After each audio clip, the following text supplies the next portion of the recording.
Class 8 इनके पहले मैंने आपको physical properties of metals and non metals explain कर दी. I told you that on the basis of physical properties how you can differentiate और distinguish between a metal and a non metal.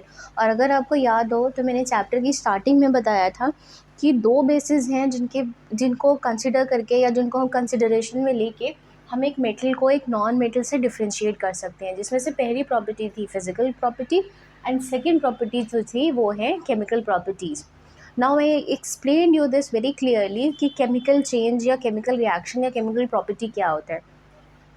जब दो चीज़ें आपस में रिएक्ट करती हैं, when two things or two elements they mix together or combine together or react with one another and form a completely new compound या completely new product जो उनसे बिल्कुल ही अलग होता है. मतलब जब दो एलिमेंट्स आपस में कंबाइन करते हैं, रिएक्ट करते हैं और तीसरा ऐसा प्रोडक्ट बनाते हैं जो उन दोनों से बिल्कुल ही अलग होता है, हर मायने में, हर एस्पेक्ट में, शेप में, साइज़ में, उसके स्मेल में, उसके कलर में, उसकी मतलब बेसिकली अगर केमिकल चेंज हो रहा है तो उस प्रॉपर्टी को आप क्या बोलेंगे, you will call it as a chemical property. यानी अगर स्मेल चेंज हो रही है, कलर चेंज हो रहा है या कोई और फर्दर चेंज, रिएक्शन मतलब हीट इवॉल्व हो रही है, लाइट इवॉल्व हो रही है, अगर ऐसी चीज़ें हो रही हैं जब दो एलिमेंट्स आपस में रिएक्ट कर रहे हैं तो उनको हम बोलते हैं chemical properties. Now what are the properties on the basis of which we can differentiate between a metal and a non metal. पहली केमिकल प्रॉपर्टी है मेटल्स का रिएक्शन किसके साथ, रिएक्शन विद ऑक्सीजन. क्योंकि जो मेटल और नॉन मेटल हैं वो दोनों ऑक्सीजन के साथ अलग अलग तरीके से रिएक्ट करते हैं. रिएक्ट दोनों ही करते हैं लेकिन जो प्रोडक्ट बनाते हैं, फाइनल प्रोडक्ट जो बनता है वो कम्प्लीटली डिफरेंट होता है. फाइन, बहुत जनरल रिएक्शन है. Metals plus oxygen, I hope आपको पता होगा कि हम ऑक्सीजन को इस तरह लिखते हैं, दे गिव मेटेलिक ऑक्साइड. ये रिएक्शन है मेटल्स की ऑक्सीजन के साथ. आप लोगों ने क्लास 7th में आयरन की रस्टिंग का एग्जाम्पल पढ़ा था और बर्निंग ऑफ मैग्नीशियम पढ़ा था. Burning of magnesium in air एक एग्जाम्पल था. एक केमिकल और फिजिकल चेंजेस में एक एग्जाम्पल दिया था जिसमें एक मैग्नीशियम रिबन को अगर आप एयर में बर्न करते हैं या उसको बर्न करते हैं, अगर गर्म करते हैं तो वो एटमॉस्फेरिक ऑक्सीजन, जो एटमॉस्फेयर में ऑक्सीजन है उसके साथ रिएक्ट करता है और मैग्नीशियम ऑक्साइड स्पार्क निकलता है. मतलब जैसे फुलझड़ी जलाते हैं, दिवाली पे क्रैकर्स जलाते तो स्पार्क निकलता है, तो वैसे ही उसमें से स्पार्क निकलता है and a completely different product is formed which is entirely different from magnesium, which is called as magnesium oxide. See, this is the reaction. Magnesium plus oxygen react to form magnesium oxide. अब आप ध्यान से देख सकते हैं कि ये जो प्रोडक्ट बना है ये इन दोनों से बिल्कुल अलग है. जो मैग्नीशियम ऑक्साइड होता है उसकी प्रॉपर्टीज़ मैग्नीशियम और ऑक्सीजन से बिल्कुल अलग होती हैं. इसीलिए इस तरीके के चेंजेस को या इस तरीके के रिएक्शंस को हम क्या बोलते हैं, केमिकल रिएक्शंस. फाइन, तो जो पहला रिएक्शन है जिसके बेसिस पर आप एक मेटल और नॉन मेटल को डिफ्रेंशिएट कर सकते हैं वो है उनका रिएक्शन टूवर्ड्स विच, टूवर्ड्स ऑक्सीजन. फाइन, मेटल्स जितने हैं वो ऑक्सीजन के साथ रिएक्ट करके मेटेलिक ऑक्साइड बनाते हैं. अब इस मेटेलिक ऑक्साइड की प्रॉपर्टी क्या है, कैसे पता चले, क्योंकि दोनों ही ऑक्सीजन के साथ रिएक्ट कर रहे हैं तो कैसे पता चलेगा कि कौन सा मेटल है और कौन सा नॉन मेटल है. बहुत ईजी है आइडेंटिफाई करना. ये जो बना है जिसको आप मेटेलिक ऑक्साइड बोलते हो, ये metallic oxide basic in nature होता है. अगर आपको याद हो आपने क्लास 7 में एसिड्स, बेसिस एंड सॉल्ट्स पढ़ा था और सबसे इजी टेस्ट एसिड्स बेसिस को आइडेंटिफाई करने का क्या होता है, लिटमस टेस्ट. लिटमस टेस्ट था जिसमें एक लिटमस पेपर हम यूज़ करते हैं और वो एसिड और बेसिस दोनों में अलग अलग कलर देता है, अगर याद हो तो. ना ऑल दीज मेटेलिक ऑक्साइड्स जब मेटल ऑक्सीजन के साथ रिएक्ट करता है और मेटेलिक ऑक्साइड बनाता है तो जो ऑक्साइड बनता है, ये जो ऑक्साइड बन रहा है वो उसका नेचर कैसा है, बेसिक. और कैसे पता चलेगा बेसिक नेचर है, लिटमस पेपर से आप चेक कर सकते हैं. कोई भी चीज़ अगर बेस है तो वो लिटमस का कलर क्या चेंज कर देती है, रेड से. मतलब अगर आप रेड लिटमस पेपर लेंगे और इसको इस बेसिक ऑक्साइड में इंट्रोड्यूस करेंगे तो ये रेड से किस कलर में चेंज हो जाएगा, ब्लू. अगर लिटमस पेपर का कलर रेड से ब्लू में कन्वर्ट हो रहा है तो इसका मतलब है कि जो ऑक्साइड है, जो प्रोडक्ट बना है, वो कैसा है, बेसिक इन नेचर। फाइन। तो जितने भी मेटल्स हैं जब वो ऑक्सीजन के साथ रिएक्ट करते हैं तो जो ऑक्साइड बनाते हैं मेटेलिक ऑक्साइड, वो हमेशा बेसिक इन नेचर होता है। अब कैसे, क्योंकि ये तो मेटेलिक ऑक्साइड है, ये लिक्विड फॉर्म में या gas form, basically gaseous form में होगा, तो हम कैसे पता करेंगे, टेस्ट कैसे करेंगे? उसके लिए हमें सॉल्यूशन चाहिए तभी तो उसमें लिटर्स डाल के टेस्ट करेंगे, वरना हवा में कैसे टेस्ट कर सकते हैं लिटमस पेपर को? तो क्या करते हैं कि ये जो मेटलिक ऑक्साइड बना, मैं आपको मैग्नीशियम का एग्जांपल लेके बताती हूँ। मैग्नीशियम जब ऑक्सीजन के साथ रिएक्ट करता है तो मैंने क्या बताया, क्या बनाता है, मैग्नीशियम ऑक्साइड, ठीक है, 2MgO।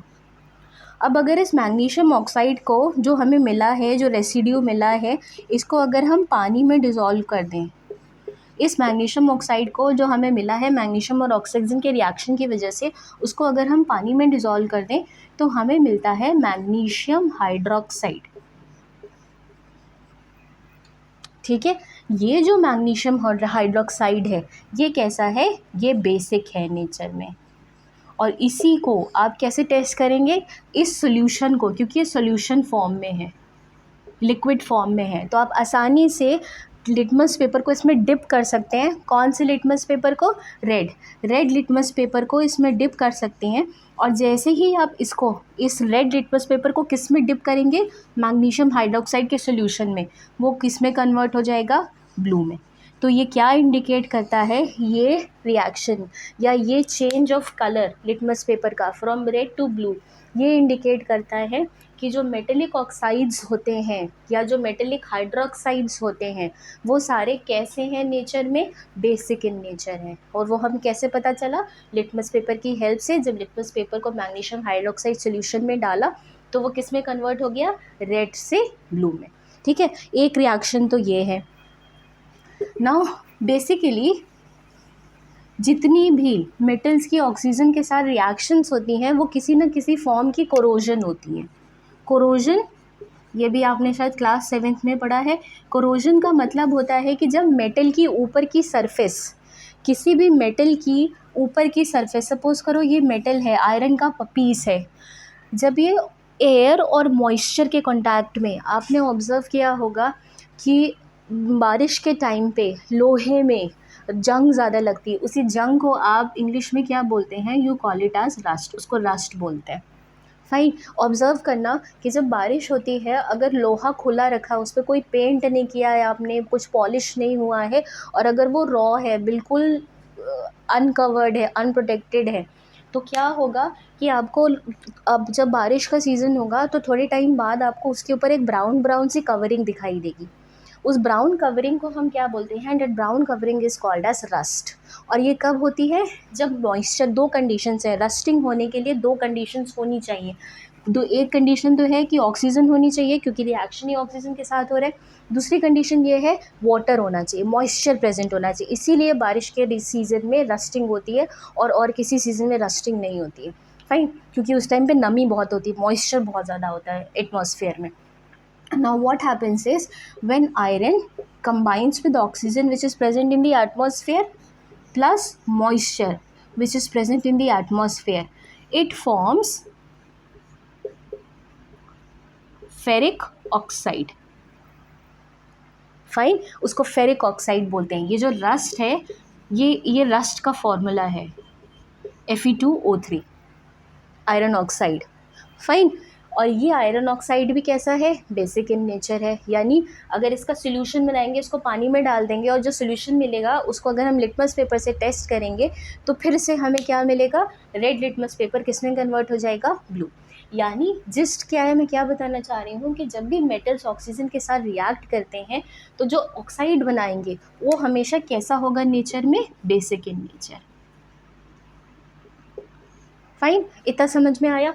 और ये जो रिएक्शंस होती हैं ज़्यादातर ऑक्सीजन की मेटल्स के साथ, उसको कोरोजन बोलते हैं। कोरोजन में फिर से एक्सप्लेन करती हूँ क्या है। कोरोजन का मतलब होता है कि जब आयरन की या किसी भी मेटल की ऊपर की सरफेस ईट अवे हो जाती है, मतलब ऐसा लगता है कि किसी चीज़ ने उसको खा लिया है, कुरेद खुरच जाना, जिसको अब हिंदी में बोलते हैं खुरच जाना। जैसे ये अभी बिल्कुल ठीक है, लेकिन जब इस पर रस्ट लग जाएगा, जब ये रस्ट लग जाएगा तो जो सरफेस होती है, जो ऊपर की शाइनी सरफेस होती है आयरन की, उस पर कुछ ब्राउन ब्राउन सा डिपोजिशन हो जाता है।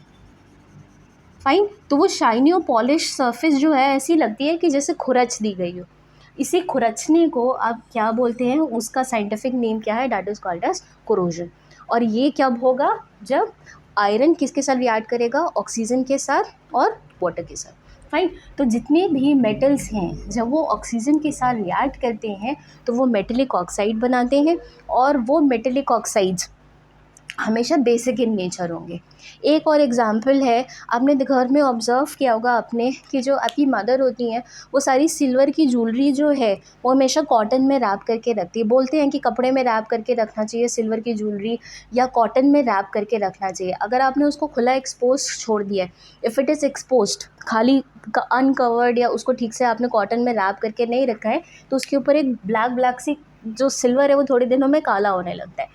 वो इसलिए होता है क्योंकि सिल्वर एटमॉस्फेयर में प्रेजेंट हाइड्रोजन सल्फाइड के साथ रिएक्ट करता है।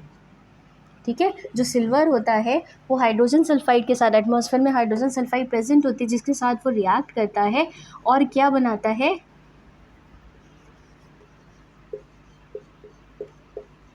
Silver sulphide. ये जो सिल्वर सल्फाइड है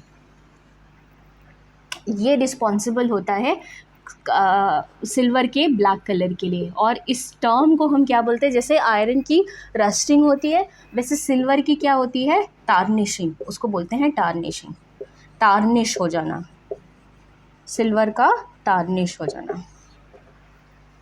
ठीक है, समझ में आ गया। तो basically what I want to explain you is कि जितने भी मेटल्स हैं उनका अगर ऑक्सीजन के साथ रिएक्शन है या किसी भी गैस के साथ रिएक्शन है तो उनका क्या हो जाएगा, कोरोजन। अब आयरन के केस में वो रस्टिंग होता है और सिल्वर के केस में वो क्या है, it is tarnishing. Fine, now अब कैसे डिफ्रेंशिएट करें, इतना तो समझ में आ गया कि मेटल अगर ऑक्सीजन के साथ रिएक्ट कर रहा है तो वो क्या बना रहा है, मेटेलिक ऑक्साइड। टेस्ट कैसे किया, लिटमस पेपर को लेकर, रेड लिटमस पेपर अगर ब्लू हो गया तो मेटेलिक ऑक्साइड है। अब कैसे पता करें कि नॉन मेटल है, इतना तो समझ में आ गया कि मेटल है, दो चीज़ें दी हैं, मेटल रखा है नॉन मेटल रखा है, उसको ऑक्सीजन की प्रेजेंस में रिएक्ट करवाओ। तो दोनों चीज़ें कंफर्म होनी चाहिए ना, अभी तो सिर्फ मेटेलिक ऑक्साइड हुआ है और वो भी रेड लिटमस ब्लू हो रहा है। अगर कोई और दिया है जो नॉन मेटल है तो कैसे कंफर्म करें कि वो नॉन मेटल है। अब जितने भी नॉन मेटल्स हैं